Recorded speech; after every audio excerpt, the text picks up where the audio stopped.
बेर चढ़ाने का बड़ा महत्व है। यहाँ चढ़ाते हैं कि नहीं चढ़ाते? चढ़ाते हैं। शिवरात्रि के दिन बेर चढ़ाने का बड़ा महत्व है। और शिवरात्रि पर चढ़ा हुआ वो बेर उठाकर ले आइए और उस बेर को उठाकर रख लीजिए। मान लो किसी को उदर से जुड़ी हुई जब तकलीफ रहती है, पेट से जुड़ी हुई तकलीफ रहती है, पेट से जुड़ी हुई कोई भी प्रॉब्लम हो, अगर पेट से जुड़ा हुआ कोई भी रोग आपको लग गया और डॉक्टर की दवाई चल रही है, सारी औषधि चल रही है, जो शिवरात्रि पर आपने बेर चढ़ाया है वो बेर अगर आपके यहाँ रखा हुआ है, वो बेर उस रोग वाले व्यक्ति को खिला दीजिए। आधे घंटे के अंदर पेट का दर्द, पेट की तकलीफ, पेट का कैसा भी रोग होगा एकदम आराम लग जाएगा। उस बेर में इतना दम, इतना प्रबलता आ जाती है शंकर को जो शिवरात्रि के दिन बेर चढ़ाया जाता है।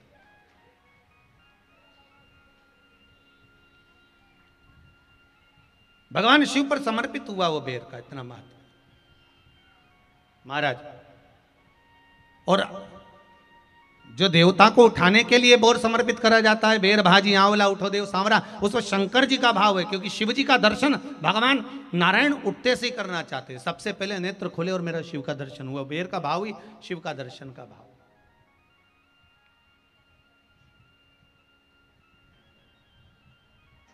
कितनी बड़ी औषधि होगी बेर के अंदर, जरा देखिएगा कि मेरे राम जी शबरी अम्बा के दरवाजे पर पहुंचे। आप लोग भजन में लेते रहते हो, शबरी संवारे रास्ता आएंगे राम जी, मेरा भी धन्य जीवन बनाएंगे राम जी।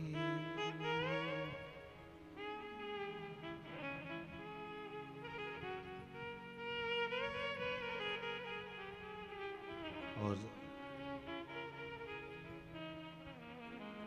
बागों से चुन चुन के वो लेकर आई बेर की टोकरी लाई। खट्टे हो चाहे मीठे हो पाएंगे राम जी, मेरा भी धन्य जीवन बनाएंगे राम जी।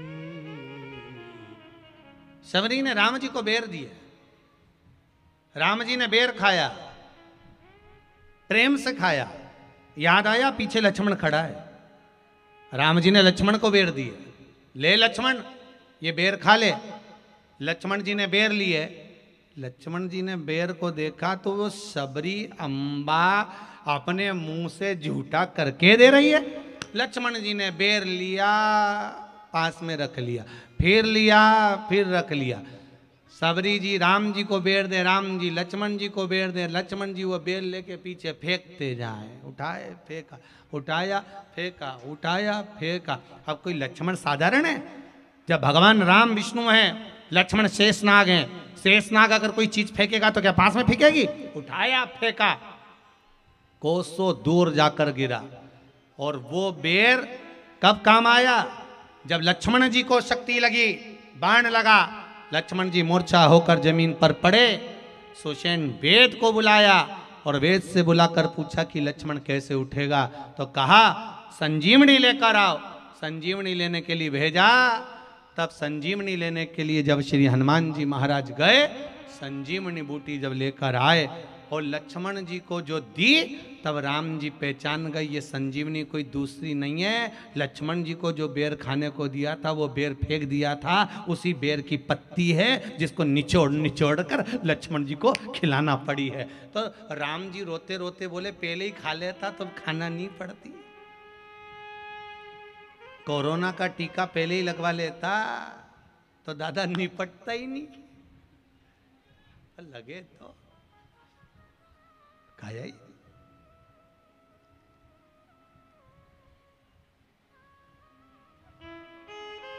यहां तो सीधी सीधी बात है ना।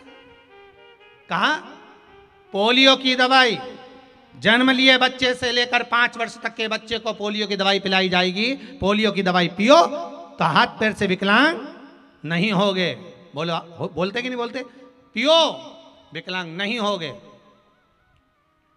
जो नहीं पिएगा वो हाथ पैर से विकलांग हो जाएगा। उसी तरह शिव महापुराण की कथा, जिसका जन्म नहीं हुआ, जो माता के गर्भ में है, उससे लेकर जो मर रहा है उस तक के व्यक्ति को सुनाई जाएगी। पोलियो की दवाई नहीं पियोगे, हाथ पैर से विकलांग हो जाओगे। शिव महापुराण नहीं सुनोगे तो काम, लोभ, विषय, आसक्ति से विकलांग हो जाओगे। इसलिए सुनो, ये सुनने का विषय है, इसको श्रवण करना, हमारे जीवन में उतारना, ये मिलेगी। प्राप्त होना बड़ा मुश्किल है। फिर